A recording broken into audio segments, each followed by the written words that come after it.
Hi students, unit करा रहे हैं इलेक्ट्रोमैग्नेटिक वेव्स। और इसमें इलेक्ट्रोमैग्नेटिक वेव्स में जो थ्योरी है पहले आप इसको रिवाइज कर लेंगे, पुरानी जो वीडियो अपलोड की हुई है उससे, और उसके बाद फिर हम लोग क्वेश्चंस पर आते हैं। क्वेश्चन की बुकलेट और क्वेश्चन के सोल्यूशन का लिंक डिस्क्रिप्शन में अवेलेबल है, वहाँ से आप देख सकते हैं। क्वेश्चन नंबर देखिए 1, लिखा है कि the oscillating magnetic field in a plane electromagnetic wave is given by in plane electromagnetic wave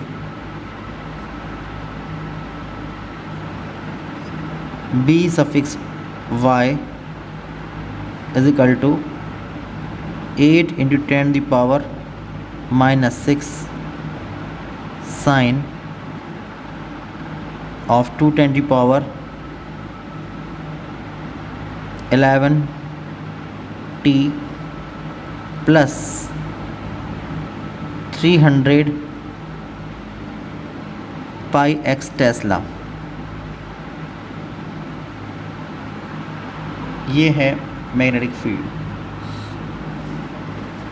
calculate the wavelength of the electromagnetic wave, write down the expression for the oscillating electric field. एक तो आपको lambda निकालना है और दूसरा oscillating electric field निकालना है।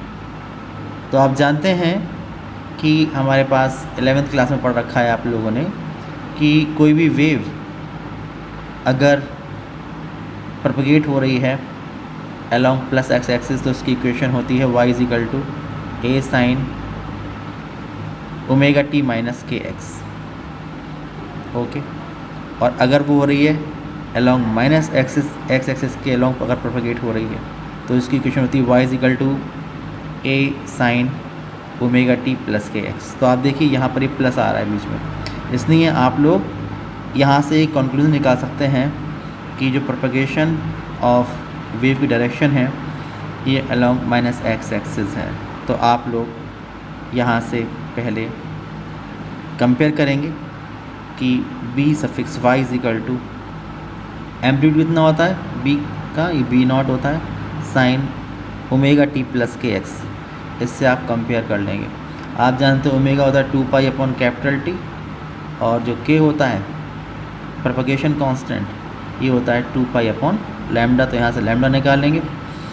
उसके बाद फिर आप देख रहे हैं कि जो direction of propagation of electromagnetic wave है ये अलोंग माइनस एक्स एक्सिस है, जो b है वो अलोंग y एक्सिस है। आप जानते हैं इलेक्ट्रोमैग्नेटिक वेव में direction of propagation of wave, magnetic field और इलेक्ट्रिक फील्ड तीनों परपेंडिकुलर होते हैं म्यूचुअली। इसलिए जो direction of propagation of wave अगर वो एक्स एक्सिस के अलोंग है, ये बी वाई एक्सिस के अलोंग है, तो इलेक्ट्रिक फील्ड जेड एक्सिस के अलोंग उसके वाइब्रेशन होंगे। यहाँ से ही कंक्लूजन निकल के आता है। ओके, तो आप लिखेंगे कि कंपेयरिंग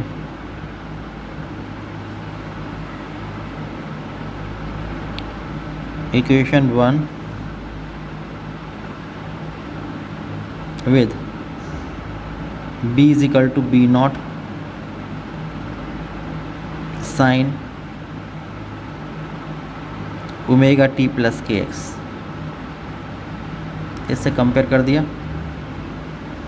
b सफिक्स y मान लेता हूँ तो v गेट, तो b not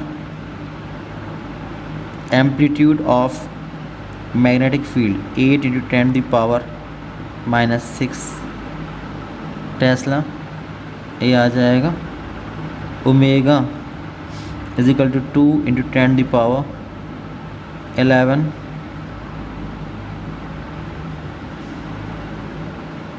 radian per second, and propagation constant k is equal to 300 pi.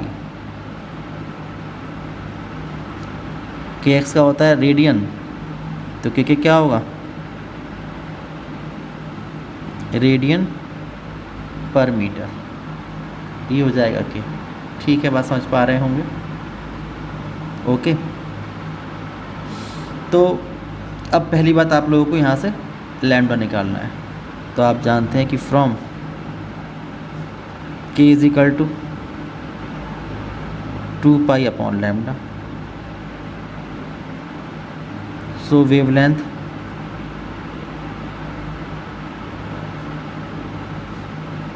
Of electromagnetic wave lambda is equal to 2 pi by k, 2 pi upon 300 पाई, इससे cancel हो जाएगा। तो 2 upon 300 metre या 2 अपॉन 300 मल्टीप्लाइड बाई 100 इतना centimetre, तो 2 upon 3 centimetre, तो कितना हो जाएगा lambda is equal to 0.67 centimetre. ये तो आ जाएगी इसकी वेवलेंथ। उसके बाद जब वेवलेंथ निकल के आ जाती है तो आप जानते हैं कि कोई भी इलेक्ट्रोमैग्नेटिक वेव जो होती है उसके लिए रिलेशन होता है E naught upon B naught is equal to C, ये होता है। ओके, और आप ये देखिए कि यहाँ पर जो सी है यह है वेलोसिटी ऑफ इलेक्ट्रोमैग्नेटिक वेव। लेकिन अगर हम ये कहें कि मान लीजिए किसी भी ट्रांसपेरेंट मीडियम में कोई भी इलेक्ट्रोमैग्नेटिक वेव का प्रोपगेशन हो रहा है जहाँ पर इसकी स्पीड ज़रूरी नहीं है कि वो सी हो, यानी 3×10⁸ मीटर पर सेकेंड हो, उससे कुछ कम भी हो सकती है। तो आप लोग जानते हैं कि अगर वो मान लीजिए v है तो आप कह सकते हैं कि और E naught upon B naught is equal to V, क्योंकि ये गिवन नहीं है कि यहाँ पर मीडियम कौन सा है। और आप जानते हैं कि वी कितना होता है एन लैम्डा, तो यहाँ से निकल के आएगा कि E naught upon B naught is equal to N into lambda. जहाँ लिखा है एन, ये होता है 1/t इंटू लैम्डा। यहाँ पर हम 2 पाई से मल्टीप्लाई करें और 2 पाई से डिवाइड कर दें तो आप देखोगे कि ये होगा E naught upon B naught is equal to 2 pi upon capital T multiplied by lambda upon 2 pi. तो आप देखिए 2 पाई अपॉन कैपिटल टी ये क्या होता है ओमेगा, और अपॉन 2 पाई बाई लैम्डा ये क्या होता है के।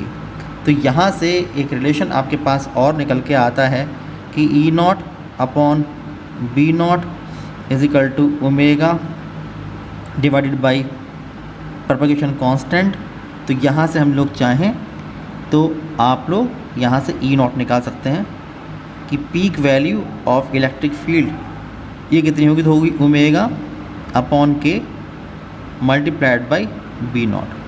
तो यहाँ से हम लोग ई नॉट निकालेंगे। ओके, तो आप देख रहे हैं कि ओमेगा की वैल्यू यहाँ से है 2 × 10⁻11 अपॉन के है 300 pi multiplied by B not है 8 × 10⁻−6 8 × 10⁻−6। तो अब आप इसको सॉल्व करेंगे तो आपको मिलेगा E not is equal to 16 divided by 300 pi 3.14 into 10⁵। अब सॉल्व कर लेते हैं इसको।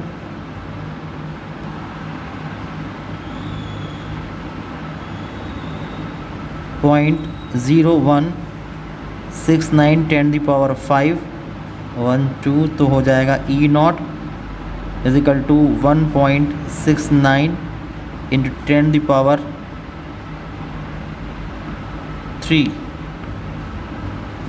इतना वोल्ट पर मीटर। ये पीक वैल्यू इलेक्ट्रिक फील्ड की आ जाएगी।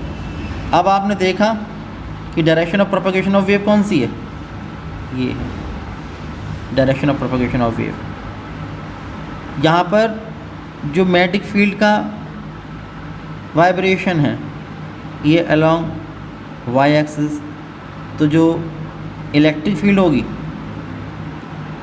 वो होगी अलोंग जेड एक्सिस, ई सफिक्स जेड, तीनों म्यूचुअली परपेंडिकुलर होती हैं। तो आप लेंगे पुटिंग दीज वैल्यूज़, आप इन वैल्यूज पुट कर देंगे, क्योंकि आपको निकालना है कि आपको एक तो लैम्डा निकालना, तो आप निकाल चुके हैं ऑलरेडी, और दूसरा निकालना है कि write down the expression for the oscillating electric field. तो expression for the oscillating electric field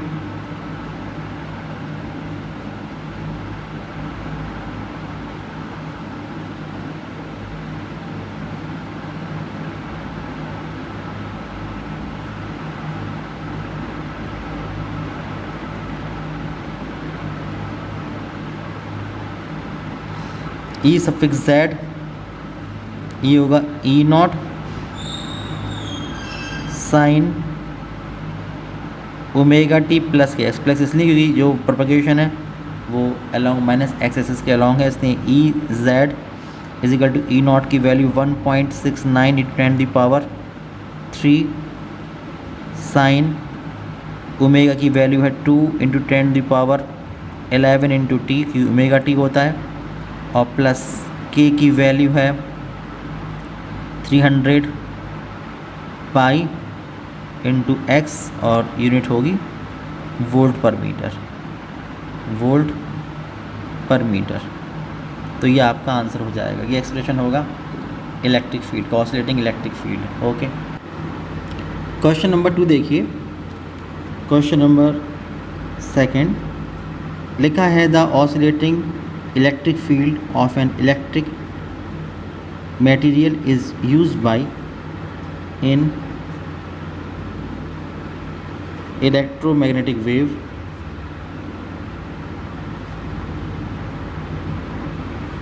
जो ऑसिलेटिंग इलेक्ट्रिक फील्ड है ई सफिक्स वाई, यानी अलोंग वाई एक्सिस के वाइब्रेशन हो रहे हैं, ये है 30 sine with in bracket 2 into 10⁻11t plus 300 pi X, इतना वोल्ट पर मीटर। इक्वेशन नंबर 1, ये इलेक्ट्रिक फील्ड है इक्वेशन नंबर 1। उसके बाद लिखा है obtain the value of the wavelength of the electromagnetic wave, write down the expression for the oscillating magnetic field. तो जैसे क्वेश्चन नंबर 1 था वैसे ही क्वेश्चन नंबर 2 है।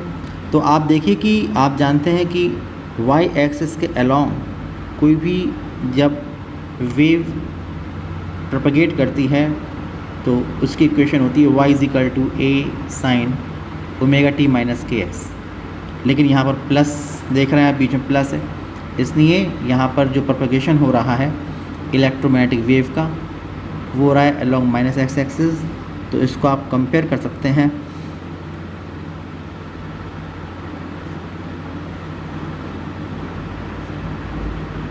Comparing with E suffix Y is equal to E not sine omega T plus के X, इसे compare करते हैं तो वी गेट, तो आपको जो पीक वैल्यू मिलेगी इलेक्ट्रिक फील्ड के वाइब्रेशन की, we get E not is equal to 30 volt पर मीटर, जहाँ लिखा है ओमेगा,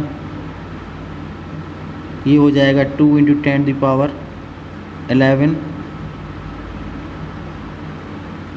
रेडियन पर सेकेंड, और जो प्रोपगेशन कांस्टेंट के होगा ये होगा 300 पाई, और इसका यूनिट होगा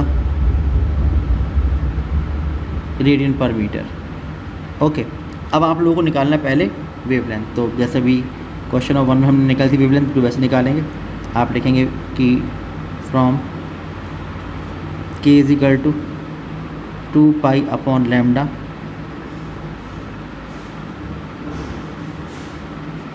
we have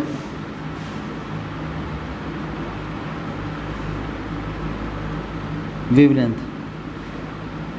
lambda is equal to 2π/k 2 into 3.14 divided by 300 into pi से पाई कैंसिल, तो 2/300 मीटर।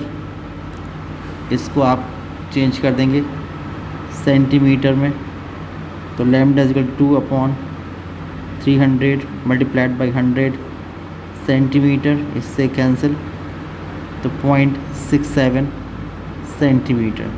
तो आप देख रहे हैं एक पार्ट का आंसर 0.67 सेंटीमीटर ये वेवलेंथ आप लोगों को मिल जाती है। उसके बाद आप लोगों को निकालना है मैग्नेटिक फील्ड। तो मैग्नेटिक फील्ड निकालने के लिए देखिए कि अगर मैं यहाँ से वेलोसिटी देखूँगा जिस मीडियम में इलेक्ट्रोमैग्नेटिक वेव का प्रोपगेशन हो रहा है, अगर वहाँ पर वेलोसिटी होती c, तो कैसे देखते हैं, ω/k करके देखते हैं। ω/k करके यहाँ से अगर हम लोग वेलोसिटी देखेंगे तो वो 3×10⁸ मीटर पर सेकेंड नहीं आ रही है, यानी c के इक्वल नहीं है।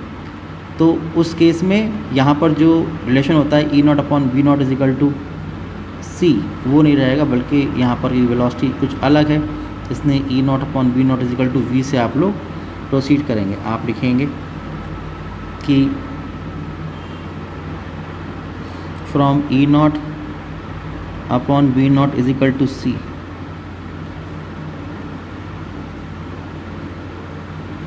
if v be the velocity of electromagnetic wave in this medium,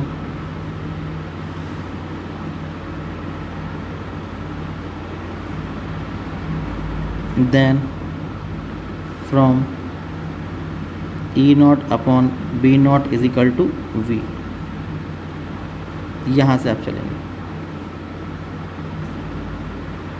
तो इसका मतलब कि E0/V0 v is equal to होता है n इंटू लैम्डा, और जहाँ लिखा है n वहाँ पर आप 2π से मल्टीप्लाई करेंगे तो 2πn ये हो जाएगा, और जहाँ लिखा है लैम्डा वहाँ पर आप लोग 2π से डिवाइड करेंगे, यानी कि आप लिखोगे v इज इक्वल टू होता है n इंटू लैम्डा, यहाँ 2πn ये हो जाएगा, ठीक है।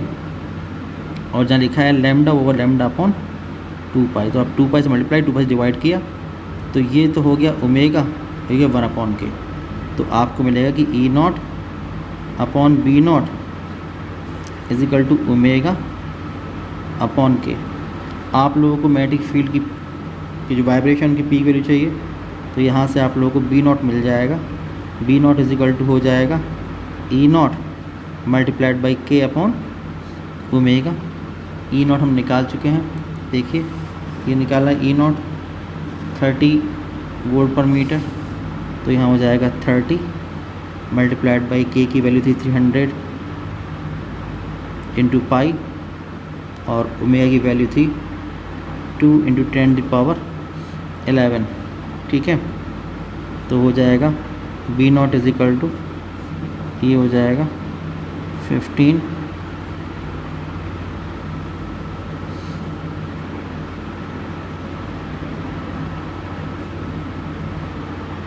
ये हो जाएगा 1.413 × 10⁻⁷ ये आ जाएगा B0। अब जो इलेक्ट्रोमैग्नेटिक वेव है उसका प्रोपगेशन किधर हो रहा है, ये अलोंग -x एक्सिस ये हो रहा है। और आपने ये देखा, इससे पहले आप देख चुके हैं कि जो गिवन इलेक्ट्रिक फील्ड है ये, इसके वाइब्रेशन अलोंग y एक्सिस, ठीक है। तो ये तो हो गया अलोंग -x एक्सिस, तो प्रोपगेशन हो रहा है। और ये जो ई सफिक्स वाई है, यानी कि इलेक्ट्रिक फील्ड के वाइब्रेशन अलोंग वाई एक्सिस, ऐसे से वाइब्रेट कर रही है। तो जो मैग्नेटिक फील्ड होगी ये होगा जेड एक्सिस के अलोंग, क्योंकि तीनों म्यूचुअली परपेंडिकुलर होते हैं। Direction of propagation of electromagnetic wave, electric field के वाइब्रेशन और मैग्नेटिक फील्ड के वाइब्रेशन, ये तीनों म्यूचुअली परपेंडिकुलर होते हैं। तो आप लिखेंगे कि यहाँ पर जो ऑसिलेटिंग मैग्नेटिक फील्ड है उसका एक्सप्रेशन लिखना है हम लोगों को। Write down the expression for the oscillating magnetic field. तो आप लिखेंगे कि expression for the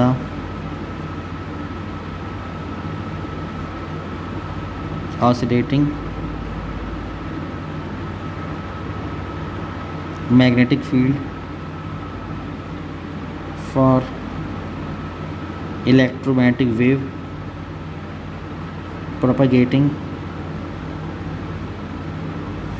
along minus X axis, तो वह जेड एक्सिस के लॉन्ग, तो B suffix Z is equal to B not sine omega T plus के X, सबकी वैल्यू आपको पता है, आप वैल्यूज पुट कर दीजिए। तो B suffix Z, B not होगा 1.413 × 10⁻⁷ साइन ओमेगा हमारे पास था 2 × 10⁻11 2 × 10⁻11 टी प्लस के था 300 पाई एक्स, और क्या होगा टेस्ला। तो ये आपका आंसर निकल आएगा सेकंड क्वेश्चन का। क्वेश्चन नंबर 3 लिखा है कि what are the directions of electric and magnetic field vectors related to each other and related to the direction of propagation of electromagnetic wave. तो आप जानते हैं तीनों म्यूचुअली परपेंडिकुलर होते हैं। तो आप लिखेंगे क्वेश्चन नंबर 3 में कि in electromagnetic wave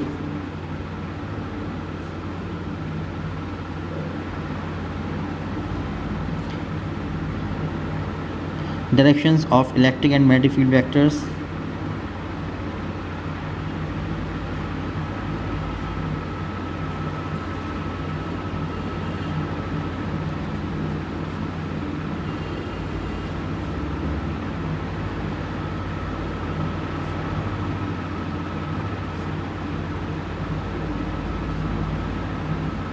E, B and direction of propagation of electromagnetic wave are mutually perpendicular to each other। मतलब कहने का ये है कि अगर ये है direction of propagation of wave, ये है इलेक्ट्रिक फील्ड वेक्टर और ये है मैग्नेटिक फील्ड वेक्टर, तो ये होगा ई वाई, ये होगा बी जेड, और ये जो एक्स एक्सिस है ये direction of propagation of wave, direction of propagation of electromagnetic wave। तो इलेक्ट्रिक फील्ड के वाइब्रेशन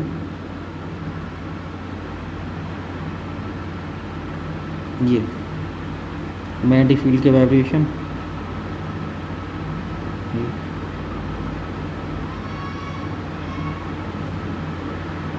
ठीक है।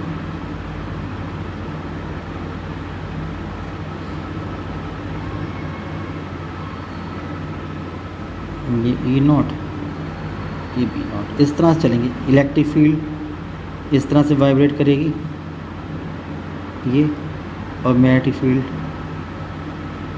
इस तरह से। तो ये फ़र्क होगा दोनों के वाइब्रेशन में, और रिलेशन होगा कि direction of propagation of wave, electric field vector और मैग्नेटिक फील्ड वेक्टर जो होंगे ये तीनों एक दूसरे के परपेंडिकुलर होंगे।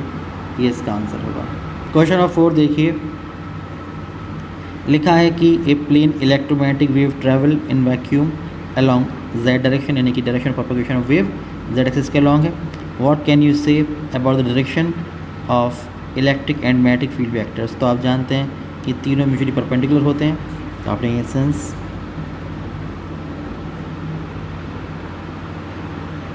डायरेक्शन ऑफ प्रोपगेशन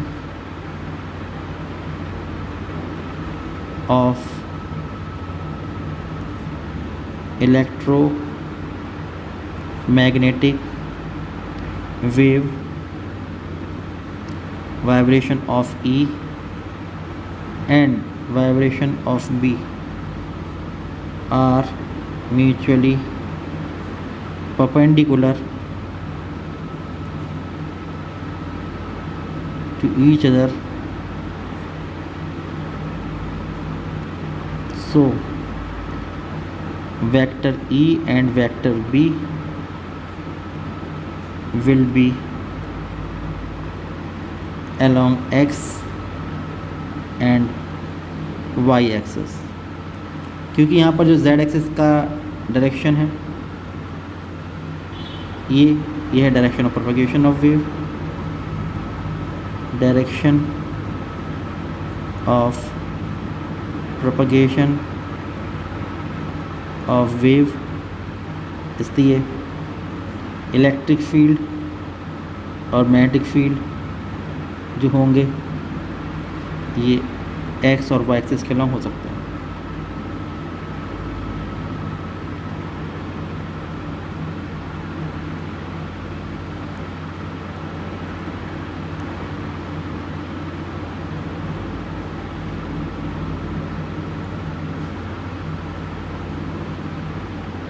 इस तरह से ये आपका आंसर होगा। नेक्स्ट क्वेश्चन देखिए, क्वेश्चन नंबर 5 लिखा है plane electromagnetic wave travel in vacuum along X direction, what can you say about the direction of electric and magnetic field vectors. तो same as above, same as question number 4 अभी रखा है x axis के along है, तो आपने ये sense direction of propagation of electromagnetic wave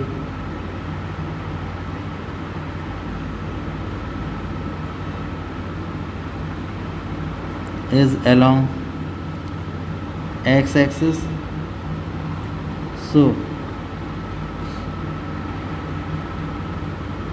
direction of vibration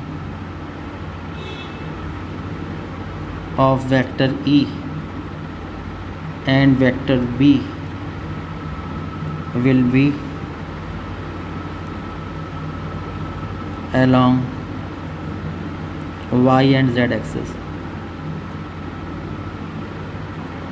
जैसे कि आप देख रहे हैं कि ये फिगर बनाया है क्वेश्चन नंबर 3 में, तो इस तरह का फिगर बन सकता है। तो फिगर शोन क्वेश्चन नंबर 3।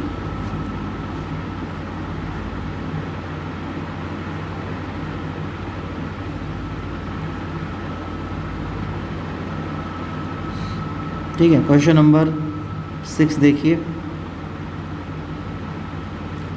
ये लिखा है a plane electromagnetic wave travels in vacuum along Y direction, what can you say about the direction of electric and magnetic field vectors.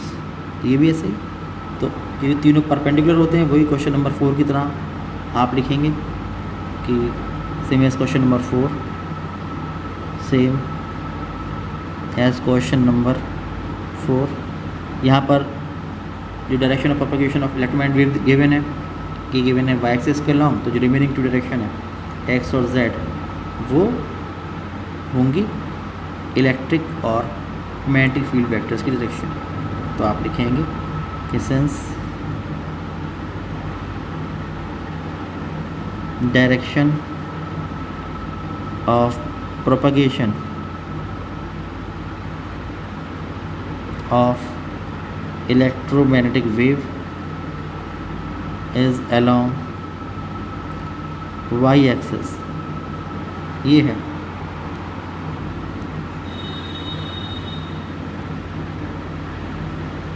directions of vibration of vector E and vector B will be along x and z axis. ये हो जाएगा, और ये y axis है, ये x axis है, ये z axis है. तो ये direction of propagation of wave, direction of propagation of electromagnetic wave. तो ये x है, तो ये मान लो EX, और ये मान लीजिए कि BZ. ये ज़रूरी नहीं कि ये EX ही हो सकता है, BX भी हो सकता है, यहाँ पर EZ भी हो सकता है. तो ये होगा, तो आप देखेंगे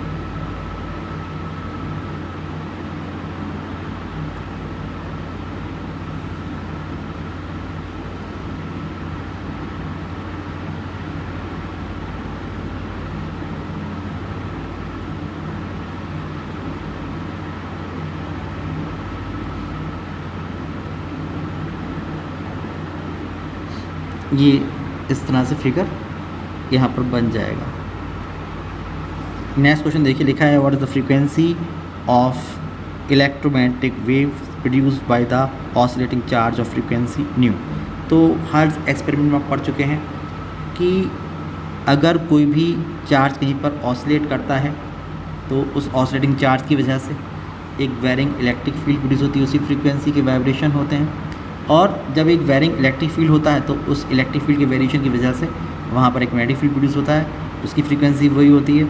इसलिए जो इलेक्ट्रोमैग्नेटिक वेव बनेंगी, जो इलेक्ट्रोमैग्नेटिक वेव प्रोड्यूस होंगी, उसकी फ्रीक्वेंसी वही होगी जो फ्रीक्वेंसी ऑसिलेटिंग चार्ज की है. तो ये लिखा है what is the frequency of electromagnetic wave produce by the oscillating charge of frequency new. तो आप लिखेंगे कि from third experiment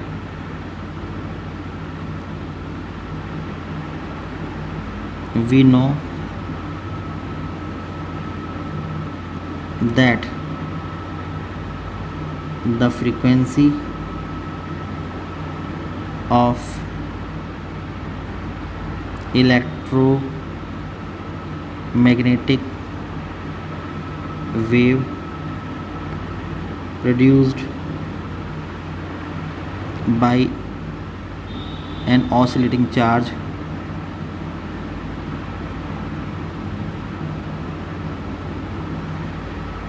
of frequency nu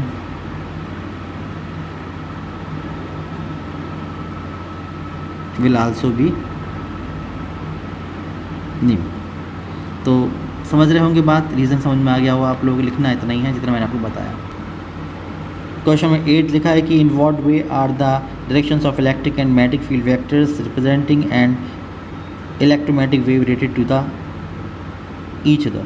तो यहाँ पर ये कहना चाहते हैं कि direction of propagation of electromagnetic wave, electric field vector और मैग्नेटिक फील्ड वेक्टर्स जो हैं ये कैसे होते हैं आपस में. तो आप जानते हैं इन व्हाट वे, तो इसका मतलब आप जानते हैं तीनों म्यूचुअली परपेंडिकुलर होते हैं क्वेश्चन नंबर 8 में.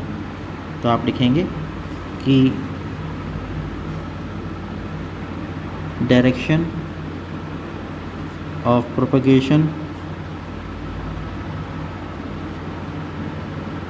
Of electromagnetic wave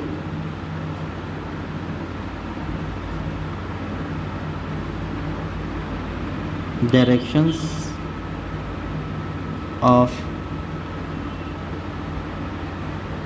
vibrations of vector E and vector B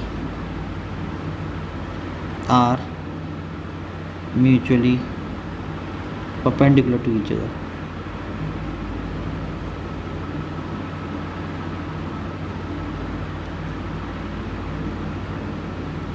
और एक फिगर बना देंगे।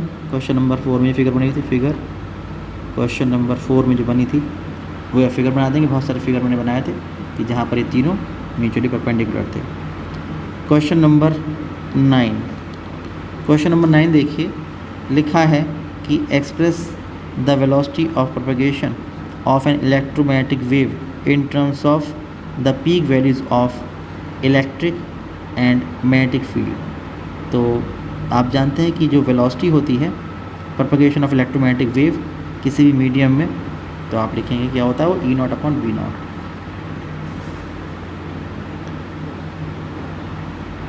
Velocity of electromagnetic wave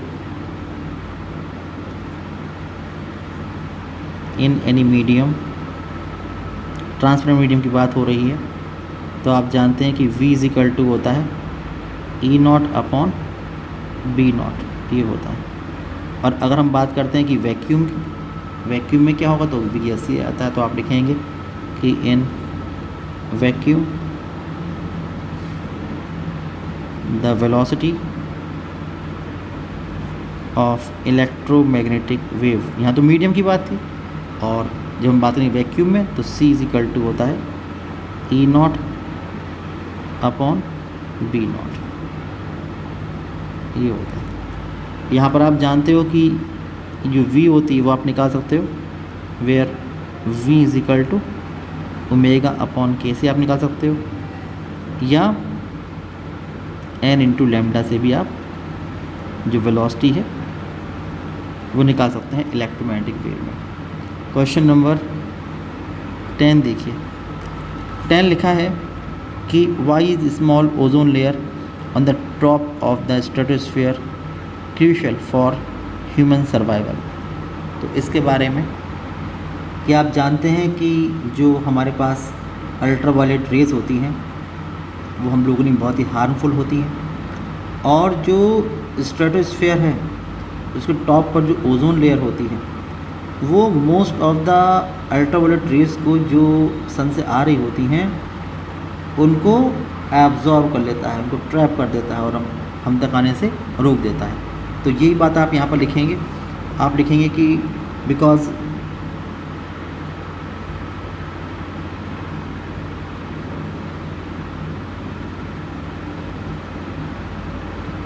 ozone layer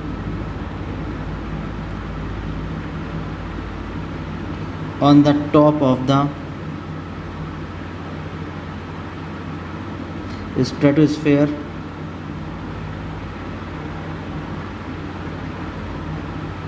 atmosphere का एक पार्ट है स्ट्रेटोस्फेयर, ट्रैप्स या absorbs most of the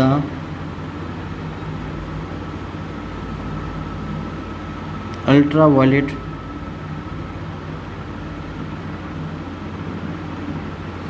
rays coming from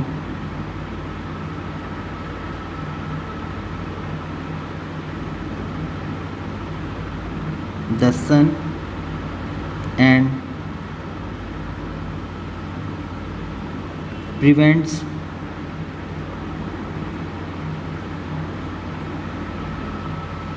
harmful impact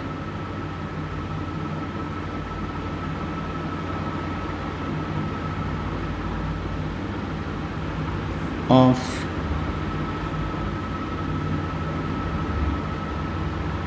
ultraviolet rays,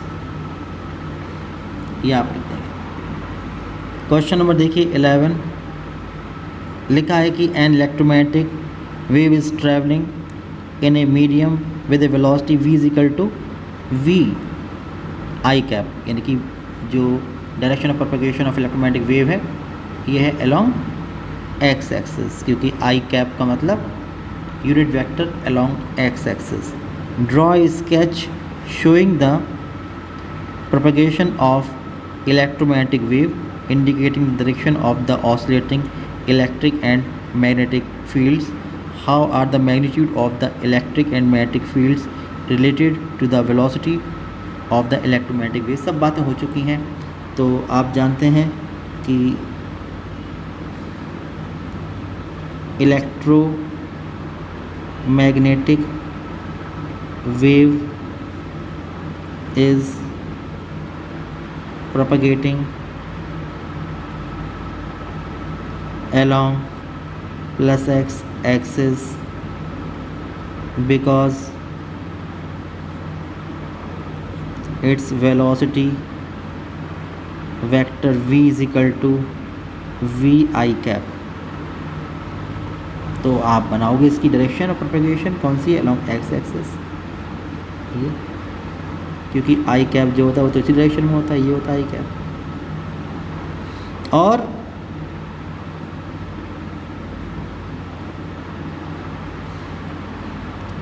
अगर ये एक्स एक्सिस, ये है डायरेक्शन ऑफ प्रोपगेशन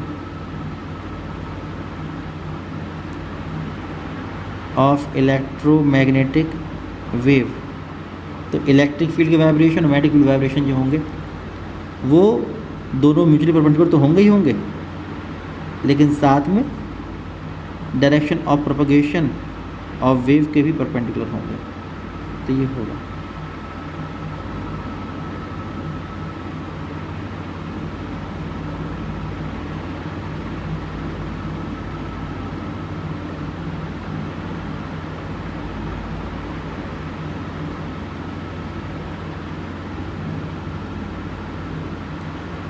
ठीक है। इस तरह से आप ये बना देंगे। उसके बाद आप जानते हैं कि we know that the velocity of electromagnetic wave, यहाँ पर वेलोसिटी आप देख रहे हैं कि c नहीं गिवन है, v गिवन है। तो v इज इक्वल टू कहीं पर भी E0 अपॉन V0 से आप लोग अगर इलेक्ट्रिक फील्ड और मैग्नेटिक फील्ड या तो पीक वैल्यूज़ पता हो आपको उसके रेशो से या उसकी इंस्टेंटेनियस वैल्यू के रेशो से या ERMS अपॉन BRMS, इस किसी से भी आप लोग इलेक्ट्रोमैग्नेटिक वेव की वेलोसिटी को निकाल सकते हो। क्वेश्चन नंबर 12 देखिए, लिखा है capacitor of capacitance C is being charged by connecting it across DC source along with an ammeter. Will the ammeter shows a momentary deflection during the process of the charging? तो yes, आप जानते हैं ऐसा होगा। If so, how would you explain this momentary deflection and the resulting continuity of current in the circuit? Write the expression for the current inside the capacitor. Okay, तो आप देखो इस क्वेश्चन में जो कॉन्सेप्ट है वो डिस्प्लेसमेंट करंट वाला concept आपको याद होगा कि आपके पास ये एक कैपेसिटर है, इसकी ये दो प्लेट्स हैं, ये दो प्लेट्स हैं कैपेसिटर की, और उसके बाद आपने क्या किया, आपने यहाँ पर लगाया एक एमीटर, यहाँ पर आपने कनेक्ट की एक बैटरी, ये कनेक्ट किया आपने बैटरी को और सर्किट कंप्लीट हो गया। ठीक है, ये हो गया। अब अगर यहाँ पर मान लो कि आपने की भी लगाई हुई थी, ये की लगी हुई है, ये की लगी हुई है, ये एक बैटरी लगी हुई है और ये कैपेसिटर लगा हुआ है, तो आप देखें कि हाँ भाई मोमेंटरी डिफ्लेक्शन होगा इस एमीटर में। क्यों? जैसे ही हम लोग बैटरी को ऑन करेंगे वैसे ही यहाँ से इलेक्ट्रॉन जाएंगे, वहाँ डिपॉजिट होंगे, तो यहाँ पर ये प्लेट नेगेटिव हो जाएगी और यहाँ से इलेक्ट्रॉन निकल कर यहाँ पर आएंगे, तो यहाँ पर उतना ही पॉजिटिव चार्ज आ जाएगा, और उसके बाद जब कैपेसिटर फुली चार्ज हो जाएगा उसके बाद करंट ज़ीरो हो जाती है। तो आप लिखेंगे yes there will be a momentary deflection in the meter, एक पार्ट में आप ये लिख देंगे। उसके बाद आपसे पूछने कि ऐसा होगा क्यों, तो आप जानते हैं भाई कि यहाँ पर जब ये इलेक्ट्रॉन का फ्लो होगा इस तरह से, तो यहाँ पर एक चार्जिंग करंट मोमेंटरी की वायर में फ्लो हो रही है, तो ये हमारे पास एक कंडक्शन करंट होगी, आई सफिक्स सी, ये भी कंडक्शन करंट। लेकिन यहाँ पर तो वैक्यूम है, तो कॉन्टिन्यूटी कैसे करंट की बनी? तो कॉन्टिन्यूटी बनने के लिए आप जानते हैं कि यहाँ पर जो चार्ज है डिपॉजिट हो रहा है इस पर, जब तक उसमें चेंज होता रहेगा तो यहाँ पर एक वेरिंग इलेक्ट्रिक फील्ड रहेगी। किसी भी इंस्टेंट पर अगर जो प्लेट्स पर चार्ज का अमाउंट है अगर वो Q है और इसकी जो सरफेस चार्ज डेंसिटी है वो सिग्मा है, तो आप जानते हैं कि अगर दो अपोजिट चार्ज डेंसिटी इसकी पैरेलल प्लेट्स है तो उनके बीच में जो इलेक्ट्रिक फील्ड इंटेंसिटी होती है वो होती है E इज इक्वल टू कितना, सिग्मा अपॉन एप्सिलॉन नॉट। ये होती है सिग्मा होता है Q अपॉन A, तो Q upon epsilon naught A ये हो जाएगा। अब जब ये इलेक्ट्रिक फील्ड लगातार वेरी करेगी तो आप जानते हैं कि D E upon D T, time के साथ अगर ये वेरी करेगी तो d upon D T of electric field value put कर देंगे आप लोग, तो Q upon epsilon naught A, तो ये बाहर आ जाएगा, तो हो जाएगा कि 1 upon epsilon naught A into D Q upon D T. आप जानते हैं D Q upon D T ये होता है करंट, ये तो आप लिख सकते हो यहाँ से आप लिख पाओगे कि D Q upon D T is equal to हो जाएगा epsilon naught A into D E upon D T, ये हो जाएगा। और ये क्या होता है, ये होती है करंट। अब यहाँ पर ही करंट है ये, तो ये जो करंट है इसको हम कंडक्शन करंट नहीं कहते बल्कि डिस्प्लेसमेंट करंट कहते हैं। तो आप लिखेंगे कि डिस्प्लेसमेंट करंट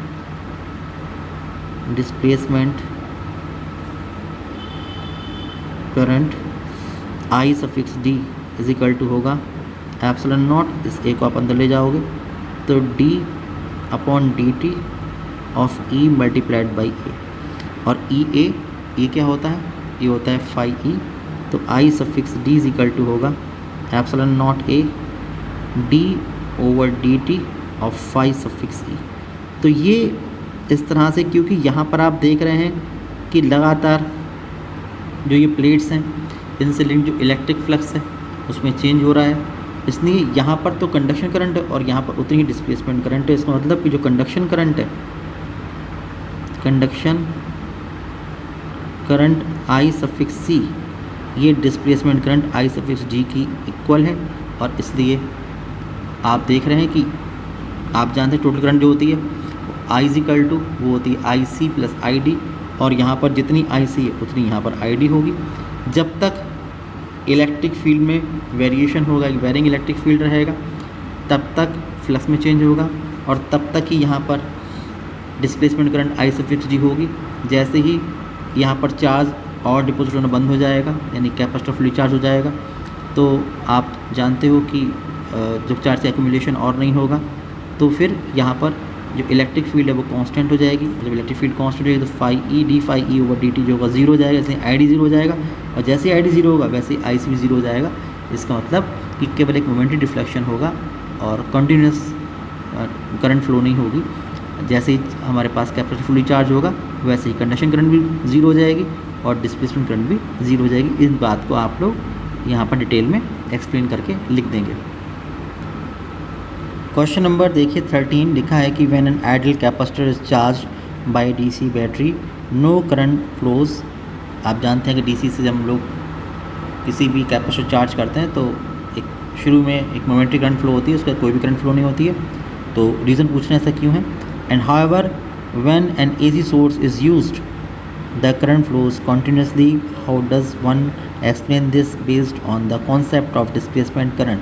तो मैंने अभी प्रीवियस क्वेश्चन में जो बात कही है वो एक बात यहाँ पर है। तो क्वेश्चन नंबर 13 में जो हम बात करने वाले हैं तो हम पहले बात करेंगे कि फॉर डीसी डायरेक्ट करंट के लिए, फॉर डीसी जो फ्रीक्वेंसी होती है डीसी की वो कितनी होती है, ज़ीरो। वो चेंज ही नहीं करता अपनी डायरेक्शन को, इसलिए फ्रीक्वेंसी ज़ीरो होती है। तो हमारे पास जो कैपेसिटिव रिएक्टेंस होती है, capacitive reactance of capacitor XC से रिप्रेजेंट करते हैं, ये होता है 1/2πfc। और जब DC की बात करेंगे तो DC के लिए आप देख रहे हैं कि F सफिक्स DC जो है ये 0, तो 1/2 इंटू 0 इंटू C, तो 1/0, तो ये इनफाइनाइट होता है। जब ये इनफाइनाइट होता है तो एक तरह से रेजिस्टेंस होता है कैपेसिटर का। तो जब कैपेसिटर का रेजिस्टेंस DC के लिए इन्फिनिटी होगा तो ये ब्लॉक कर देगा DC को, तो DC फ्लो नहीं हो पाएगी यहाँ से। जैसे कि मैंने प्रीवियस क्वेश्चन में आपको बताया था कि एक मोमेंटरी करंट फ्लो होगी जब तक कैपेसिटर फुली चार्ज नहीं हो जाता, और जैसे ही कैपेसिटर फुली चार्ज हो जाएगा वैसे ही वहाँ पर करंट का फ्लो होना बंद हो जाएगा और वो उसको ब्लॉक कर देगा। लेकिन अगर हम बात करते हैं किसी भी AC सोर्स की, आप लिखेंगे फॉर एन AC सोर्स। हमारे पास अगर कोई अल्टरनेटिंग करंट का सोर्स है और वो आपने ये लगा दिया एक कैपेसिटर के across,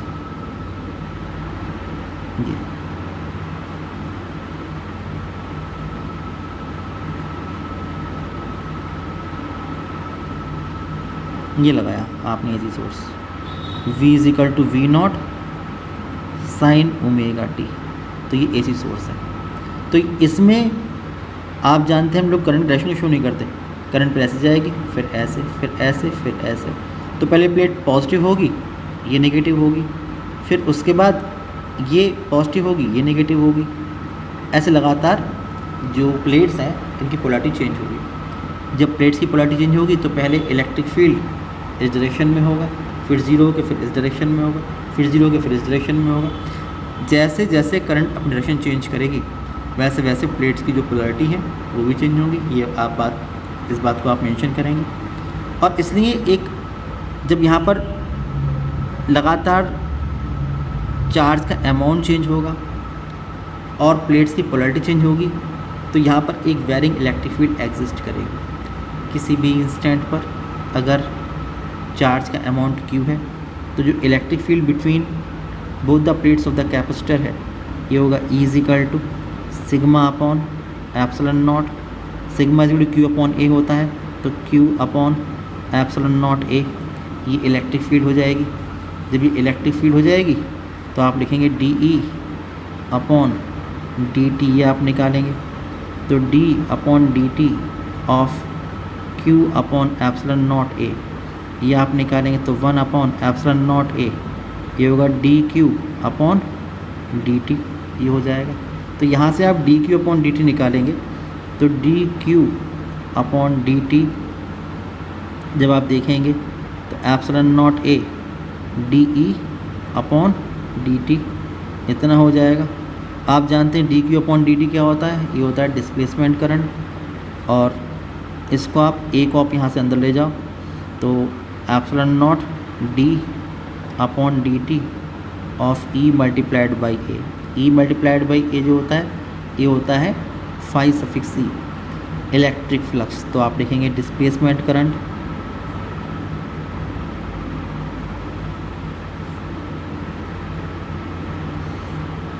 between both the plates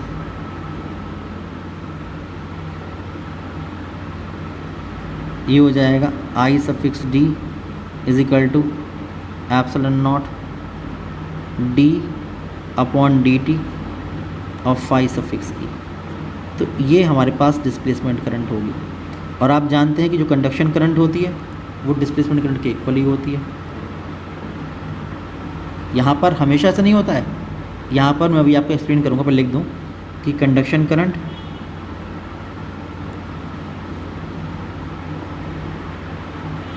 I = C = I = D है। यहाँ पर मैंने जो पहले बताया था आप लोगों को वही बात है कि आप जानते हैं टोटल करंट जो होती है I वो होता है IC + ID, conduction current plus displacement current. यहाँ पर केवल कंडक्शन करंट है, डिस्प्लेसमेंट करंट 0 है, और यहाँ पर केवल डिस्प्लेसमेंट करंट है और कंडक्शन करंट 0, इसलिए जो IC होगा वो ID के इक्वल होगा इस पर्टिकुलर क्वेश्चन में। और इसलिए यहाँ पर लगातार करंट फ्लो होती रहेगी। जितनी यहाँ पर डिस्प्लेसमेंट करंट होगी उतनी यहाँ पर कंडक्शन करंट होगी। जैसे ही कंडक्शन करंट डायरेक्शन चेंज करेगी वैसे ही डिस्प्लेसमेंट करंट की डायरेक्शन चेंज कर लेगी। किसी इंस्टेंट पर अगर आप देखोगे कि डिस्प्लेसमेंट करंट 0 होती है तो उस इंस्टेंट पर इस सर्किट में जो कंडक्शन करंट होगी वो भी ज़ीरो हो जाएगी। इन सब बातों को आप लोग एक्सप्लेन कर सकते हैं। क्वेश्चन नंबर 14 देखिए, लिखा है explain briefly how electromagnetic waves are produced by an oscillating charge, how is the frequency of the electromagnetic wave produced related to the that of the oscillating charge.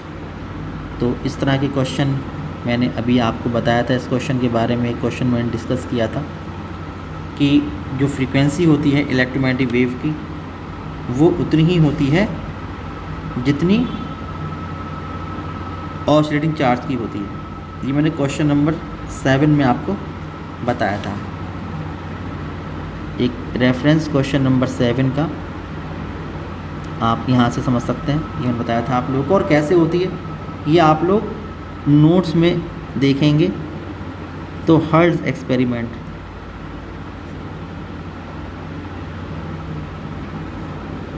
उसमें लिखा हुआ है। उसका जो कॉन्सेप्ट है वो आपको याद दिला दूँ मैं कि जब आपके पास कोई भी ऑसिलेटिंग चार्ज होता है तो ऑसिलेटिंग चार्ज की वजह से, क्योंकि कोई भी चार्ज है तो वो एक इलेक्ट्रिक फील्ड का सोर्स है, कहीं पर मूविंग चार्ज है तो वो एक मैग्नेटिक फील्ड का भी सोर्स है। तो जब भी कोई भी चार्ज ऑसिलेट करेगा तो वहाँ पर एक वेरिंग इलेक्ट्रिक फील्ड प्रोड्यूस होगी। और आप जानते हैं कि जहाँ पर एक वेरिंग इलेक्ट्रिक फील्ड होती है वहाँ पर एक मैग्नेटिक फील्ड प्रोड्यूस होती है और वहाँ पर एक वेरिंग मैग्नेटिक फील्ड प्रोड्यूस होगी। और जहाँ पर एक वेरिंग मैग्नेटिक फील्ड प्रोड्यूस होती है वहाँ पर भी एक इलेक्ट्रिक फील्ड प्रोड्यूस होती है। तो क्योंकि इलेक्ट्रिक फील्ड वाइब्रेशन से मैग्नेटिक फील्ड की वाइब्रेशन से इलेक्ट्रिक फील्ड प्रोड्यूस हो रही है और उनमें भी वाइब्रेशन हो रहे हैं, इसलिए उसकी फ्रीक्वेंसी जो होगी वो ऑसिलेटिंग चार्ज की फ्रीक्वेंसी के ही इक्वल होगी। ठीक है, ये सब बातें आप लोग थ्योरी समझ सकते हैं, वीडियो अपलोड की हुई हैं वहाँ से समझ सकते हैं। क्वेश्चन नंबर 15 लिखा है कि draw a sketch of plane electromagnetic wave reducing along Z direction.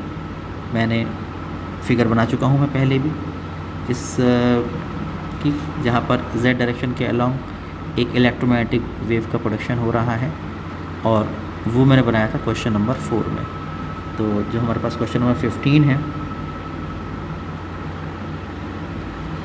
तो उसका फिगर है क्वेश्चन नंबर 4 का। फिगर ऑफ क्वेश्चन नंबर 4, यहाँ वो फिगर बन जाएगा। उसके बाद आपसे कहा जा रहा है कि depict clearly the direction of electric and magnetic fields varying sinusoidally with Z. तो ये आप जानते हैं कि डायरेक्शन ऑफ प्रोपगेशन जो है वो जेड एक्सिस के अलॉन्ग है, तो जो रिमेनिंग 2 परपेंडिकुलर डायरेक्शन बचती हैं एक्स और वाई वो इलेक्ट्रिक फील्ड वेक्टर और मैग्नेटिक फील्ड वेक्टर के वाइब्रेशन की डायरेक्शन होंगी। तो वो बात आप वहाँ से शो कर देंगे। फिर क्वेश्चन नंबर 16 देखिए, लिखा है कि optical and radio telescopes are build on the ground while X-ray astronomy is possible only from satellite orbiting the earth. तो क्वेश्चन नंबर 16 के बारे में मैं आपको बताऊं, X-ray astronomy is the study of X-rays from astronomical objects. जो astronomical objects हैं उनसे जो एक्स-रे आ रही हैं वो उसकी स्टडी ही जो होगी वो एक्स-रे एस्ट्रोनॉमी है। अब हमारा जो एटमॉस्फेयर है ये विजिबल लाइट और जो रेडियो वेव्स होती हैं उसके लिए जो ट्रांसपेरेंट है, लेकिन एक्स-रे को एब्जॉर्ब कर लेता है। इसलिए एटमॉस्फेयर से बाहर जाकर हम लोग सैटेलाइट से जब कोई टेलीस्कोप लगाएंगे तो वहाँ पर एक्स-रेज का एब्जॉर्प्शन नहीं होगा। इसलिए जो एक्स-रे एस्ट्रोनॉमी है वो केवल सैटेलाइट से ही पॉसिबल है। यही बात कह रहे हैं कि optical and radio telescopes are build on the ground while X-ray astronomy is possible only from satellite orbiting the earth why. तो आप इस बात को लिखने वाले हैं क्वेश्चन नंबर 16 में कि X-ray astronomy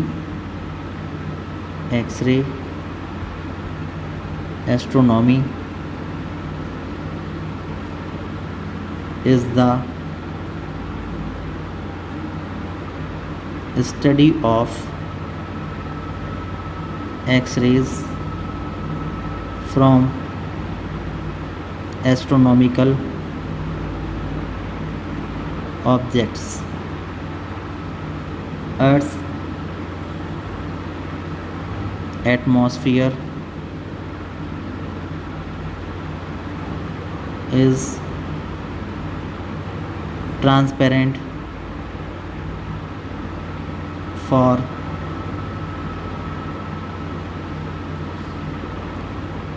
visible light and radio waves, but it absorbs X-rays. So X-ray astronomy is possible only from the satellites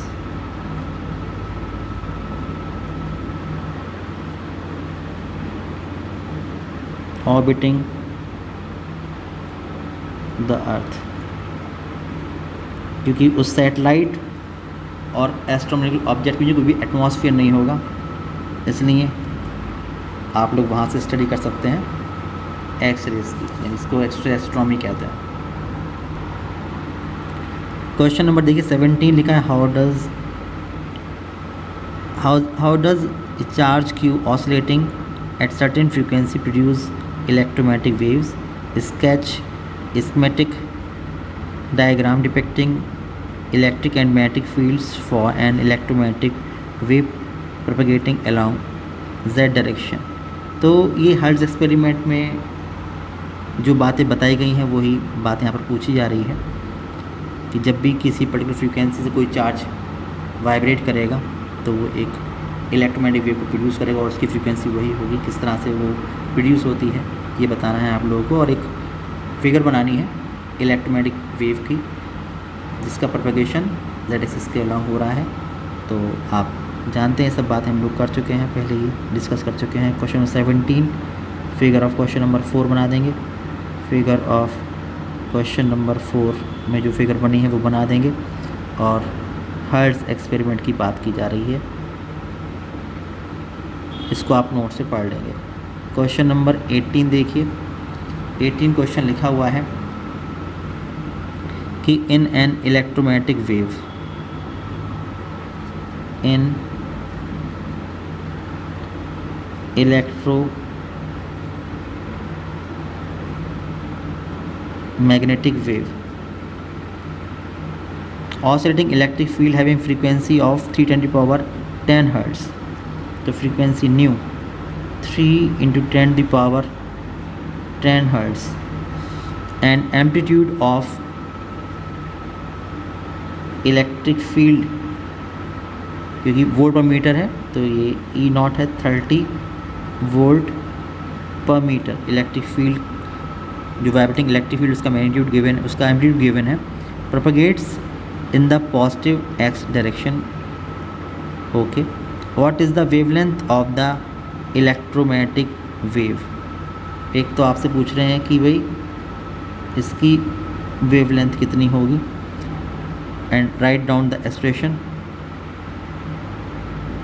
to express the corresponding magnetic field। ठीक है, ये गिवन है कि यहाँ पर जो इलेक्ट्रोमैग्नेटिक वेव है उसका प्रोपगेशन हो रहा है along पॉजिटिव एक्स एक्सिस, तो propagation of electromagnetic wave along plus X axis, ये गिवन है। ठीक है, तो पहले हम लोग लैम्डा निकालेंगे। आप लोग ये मानेंगे कि जो मीडियम है, मीडियम की बहुत ही इंपॉर्टेंट बात है यहाँ पर कि कौन सा मीडियम है। अगर वैक्यूम है तो वेलोसिटी सी होती है, कोई दूसरा मीडियम है तो वेलोसिटी कुछ और हो सकती है। तो हम लोग यहाँ पर क्योंकि वेलोसिटी गिवन नहीं है तो हम लोग ये मान के चल रहे हैं कि भाई यहाँ पर जो मीडियम है ये वैक्यूम ही होगा। ओके, तो आप लिखेंगे if electromagnetic wave is propagating in vacuum. तो आप लिखेंगे कि इन वैक्यूम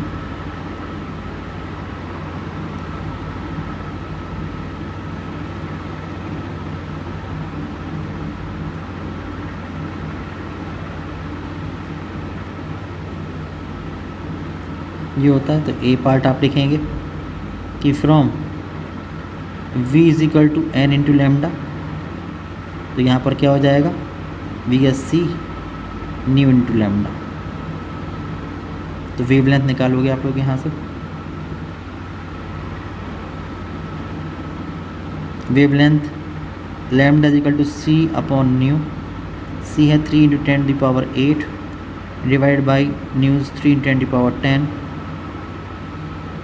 इससे ये कैंसिल। तो lambda is equal to 10⁻⁻2 metre या 1 सेंटीमीटर। तो ये आपका ए पार्ट का आंसर आ जाएगा। उसके बाद बी पार्ट में आप लोगों को बताना है मैग्नेटिक फील्ड का एक्सप्रेशन बताना है। तो उसके लिए आपको बी नॉट पता होना चाहिए, तो आप लिखेंगे from E naught upon B naught is equal to C. यहाँ से आप बी नॉट निकालोगे तो B naught is equal to आएगा E naught upon C. E naught है 30 अपॉन सी है 3 इंटू 10⁸, तो यहाँ पर ये 10 हो जाएगा। तो 1 इंटू 10⁻⁻7 टेस्ला, ये आपकी आ जाएगी मैग्नेटिक फील्ड। ओके, अब देखो कि यहाँ पर जो हमारे पास प्रोपगेशन ऑफ वेव है वह अलोंग एक्स एक्सिस। तो एक्स एक्सिस के अलावा जो दो डायरेक्शन बचती हैं वाई और जेड, उसमें एक तरफ तो इलेक्ट्रिक फील्ड के वाइब्रेशन होंगे और एक तरफ मैग्नेटिक फील्ड के वाइब्रेशन होंगे। लेकिन ये पक्का है कि जो हमारे पास मैग्नेटिक फील्ड का हम जो इक्वेशन लिखेंगे उसमें direction of propagation of wave को लिखेंगे अलोंग प्लस एक्स एक्सिस। तो आप जानते हैं कि प्लस एक्स एक्सिस के अलोंग चलने वाली किसी भी वेव की जो इक्वेशन होती है वो होती है y is equal to A sine omega T minus के एक्स, ये होती है। तो इस केस में यहाँ पर हम लिखेंगे कि we have b is equal to B not sine जहाँ लिखा है ओमेगा, ये होता है 2 पाई एन है 2 pi nu into T, minus जहाँ लिखा है के, ये होता है 2 pi upon lambda into x. तो ये हमारे पास एक्सप्रेशन होगा।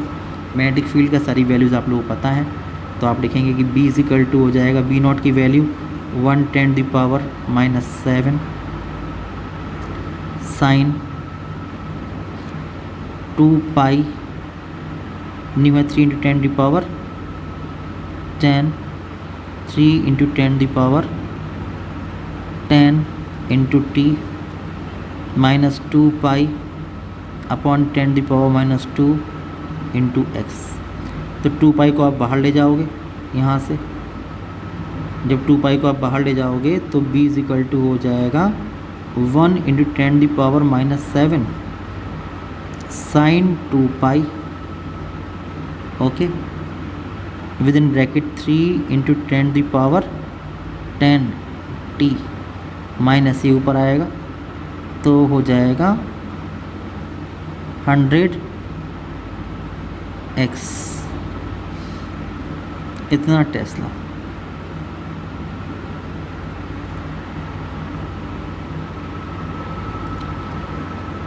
क्वेश्चन नंबर 19 देखिए, लिखा है कि in an electromagnetic wave, in an electromagnetic wave propagating along the x direction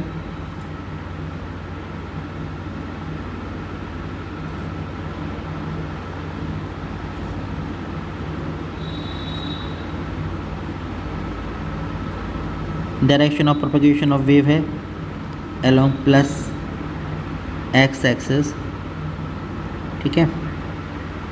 the magnetic field oscillates frequency of 3 × 10 hertz. तो फ्रीक्वेंसी है 3 × 10 hertz and has amplitude of 10⁻⁻7 tesla. B naught 10⁻⁻7 tesla along y direction. तो ये b suffix y along y direction given है ये, यानी कि x axis के along तो direction of propagation of wave है, और ये है जो b है ये है y। तो जो इलेक्ट्रिक फील्ड बचा ये बचा z, ये मतलब है कहने का, ठीक है। ये आप समझ पा रहे होंगे, ये वाइब्रेशन मैग्नेटिक फील्ड के और ये वाइब्रेशन इलेक्ट्रिक फील्ड के। ये बी नॉट, ये माइनस बी नॉट, ये ई नॉट और ये माइनस ई नॉट, ठीक है, इस तरह से। फिर लिखा है a part, what is the wavelength of the wave and write the expression representing the corresponding oscillating electric field, ठीक है। तो बिल्कुल वैसे क्वेश्चन से हम नोट किया था। तो आप लिखेंगे कि ए पार्ट में कि speed of electromagnetic wave in vacuum, medium नहीं गिवन तो वैक्यूम मानेंगे, तो c = 3 × 10⁸ मीटर पर सेकेंड ये होता है। फ्रॉम v = n × लैम्डा से, यहाँ पर आप लिखोगे कि c = न्यू × लैम्डा ये हो जाएगा। तो यहाँ से वेवलेंथ निकालेंगे आप लोग कि वेवलेंथ लैम्डा = हो जाएगा c/न्यू। c है 3 × 10⁸ अपॉन 3 × 10⁻10, तो वही आंसर आया 10⁻⁻2 मीटर, ये आएगा। उसके बाद बी पार्ट में आप लिखेंगे कि फ्रॉम E0/B0 = c। तो यहाँ से आप लोग E0 निकाल लेंगे। E0 = c × B0, c के 3 × 10⁸ मल्टीप्लाइड बाई B0 इज़ 10⁻⁻7। तो यहाँ से E0 निकल के आएगा 30 वोल्ट पर मीटर, ये आ जाएगा। तो आप लिखेंगे क्योंकि जो direction of propagation of wave है वो किस तरफ है, वो तो अलोंग एक्स एक्सिस है, इसलिए जो इक्वेशन बताई थी मैंने आप लोगों को कि y = a sin ω t - kx, उसका आप यूज़ करेंगे। तो यहाँ पर आप लिखेंगे कि जो electric field varying electric field होगी किस डायरेक्शन में है, आपने देखा था कि अलोंग z एक्सिस है। तो आप लिखेंगे E suffix z = E0 sin ω t - kx। तो E suffix z = E0 sine, जहाँ लिखा है ओमेगा ये होगा 2π न्यू × t, माइनस जहाँ लिखा है k वो 2π/λ × x। तो E suffix z =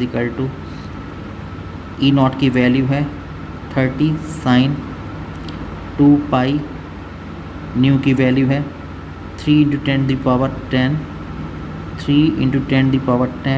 t minus 2π/10⁻2 × x। तो जब आप 2π बाहर ले जाएंगे तो E सफिक्स z = हो जाएगा 30 साइन 2π 3 × 10⁻10 t माइनस ये ऊपर आया तो 100 x इतना वोल्ट पर मीटर। तो ये आपका आंसर हो जाएगा। इस क्वेश्चन के दोनों पार्ट के आंसर आपके सामने आ गए हैं। क्वेश्चन नंबर 20 देखिए, लिखा है कि N electromagnetic wave is travelling in a medium with velocity v = v i cap, इसका मतलब along x axis positive x axis. Find the electric field oscillating along y-axis. Identify the direction in which the magnetic field oscillations of electromagnetic waves are taking place. तो आप जानते हैं कि जो direction of propagation of wave है ये vector v is equal to V I cap, तो ये कौन सा एक्सिस के अलॉन्ग हो गया, एक्स एक्सिस के अलॉन्ग। ये गिवन है कि जो इलेक्ट्रिक फील्ड के वाइब्रेशंस हैं ये है अलॉन्ग वाई एक्सिस, तो जो मैग्नेटिक फील्ड होगा ये होगा अलॉन्ग जेड एक्सिस। ये इसका मतलब है, इतनी सी बात है खाली यहाँ पर।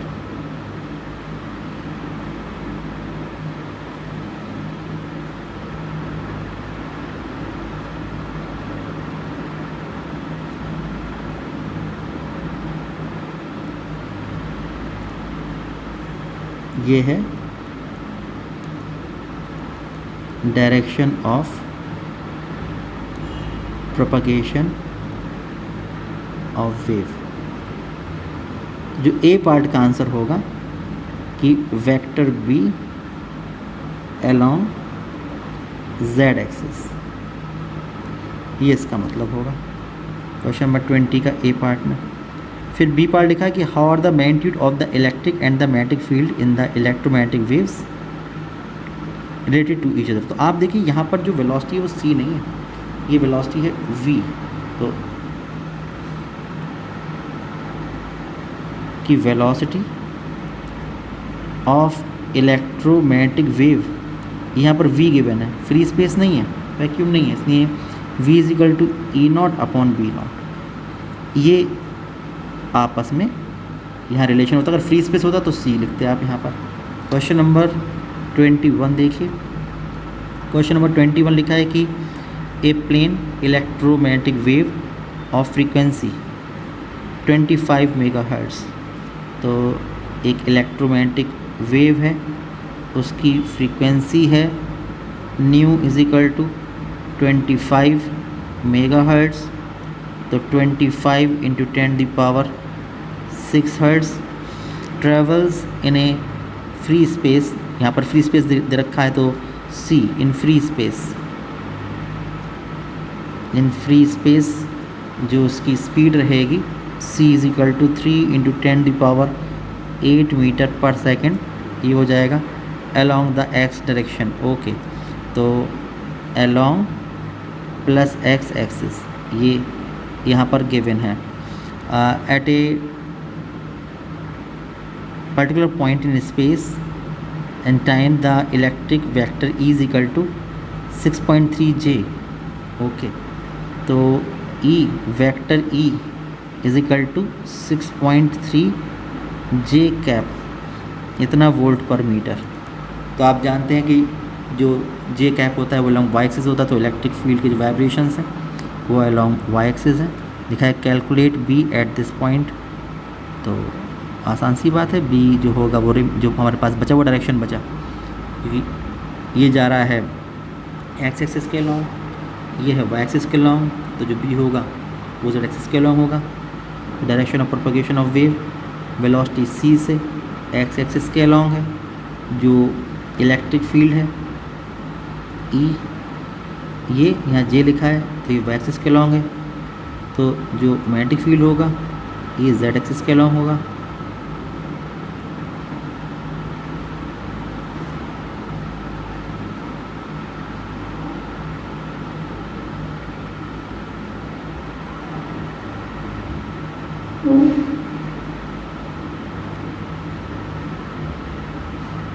इसमें कोई डाउट वाली बात ही नहीं है। अब आप लोग कर सकते हैं, आप लोग लिखेंगे कि from E naught upon B naught is equal to C, तो B naught is equal to हो जाएगा E naught upon C। E naught कितना, या E अपॉन C यहाँ से आप कर सकते हो कि अगर B नॉट की बात नहीं खाली आप लोग अगर मान लीजिए कि B चाहिए तो B is equal to E upon C हो जाएगा। तो यहाँ से B निकालोगे तो E की वैल्यू कितनी है, E है 6.3 और अपॉन C है 3 इंटू 10⁸, तो यहाँ पर हो जाएगा ये 2.1 10⁻⁴ -8 इतना टेस्ला। और क्योंकि ये जो है ये किस एक्सिस के अलॉन्ग, ये है जेड एक्सिस के अलॉन्ग और यहाँ पर होता है यूनिट वेक्टर के, तो it implies that in vector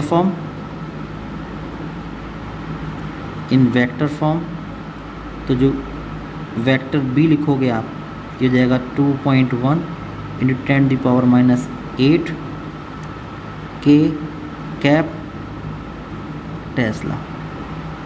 तो ये आपका आंसर हो जाएगा। ठीक है, क्वेश्चन नंबर 22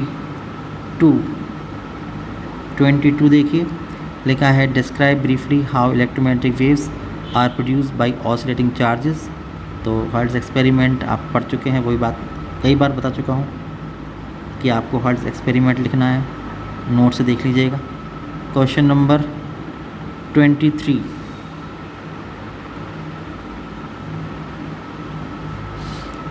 लिखा है कि how are electromagnetic waves produced by oscillating charges. तो ये भी हर्ट्ज़ एक्सपेरिमेंट में बताया हुआ है। फिर लिखा है कि why is it not possible to produce electromagnetic waves in the visible region with modern electronic circuits in the laboratory, and what is the method of production of X-rays। तो आपको पता होता है कि जो माइक्रोवेव से ज़्यादा फ्रीक्वेंसी होती है विजिबल लाइट की, इसलिए हम लोग किसी भी इलेक्ट्रिक सर्किट में जो हमारे पास लेबोरेटरी में होते हैं, जहाँ पर ऑसिलेशंस होते हैं, वाइब्रेटिंग करंट होती है जिसकी वजह से चार्ज ऑसिलेट करता है, तो हम लोग उसको प्रोड्यूस नहीं कर सकते हैं। और एक्सरे के प्रोड्यूस करने का मेथड आप लोग पढ़ चुके हैं, मैंने किसी क्वेश्चन में बताया था, इक्वलिस ट्यूब से हम लोग एक्सरे को प्रोड्यूस कर सकते हैं। तो ये सब बातें हो चुकी हैं। तो आज के इस वीडियो में इतने रखते हैं, नेक्स्ट वीडियो में इसके जो आए क्वेश्चंस हैं उनको डिस्कस करेंगे। क्वेश्चन की बुकलेट का जो लिंक है और जो सॉल्यूशन का लिंक है वो डिस्क्रिप्शन में अवेलेबल है, वहाँ से आप देख सकते हैं। नेक्स्ट वीडियो में आपसे फिर मुलाकात होगी, तब तक के लिए बाय बाय।